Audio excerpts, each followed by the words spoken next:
Welcome to Luca and Miguel. Enjoy the video. You start by preparing the essentials and running the first automated pass. Point your crawler at the hospital domain and sitemap. XML, then set crawl depth to include subdomains. Once done, enable JavaScript rendering if pages load dynamically. Make sure robots. TXT won't block critical areas. Kick off the crawl and watch for timeouts. Pause and increase time limits if the site is large. Export an initial URL list as CSV so you can filter and deduplicate in the next step.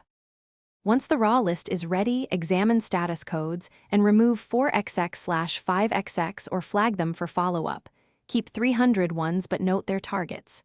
You then filter duplicates by title and path and inspect canonical and noindex tags to find intentionally hidden pages. Next, cross-check with site, domain searches, and the hospital CMS to capture pages the crawler missed. Finally, categorize URLs by template and function so you understand coverage. Departments, services. To finish, build a master spreadsheet containing URL, status code, template, last modified, and size so you have a single source of truth. Share that with IT and content owners and reconcile differences. Make sure you schedule periodic recrawls and set up monitoring for new pages.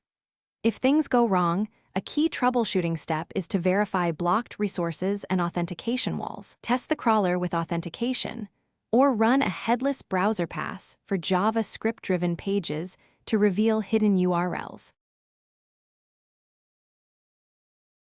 Thanks for watching and please subscribe. It's the best investment you'll ever make.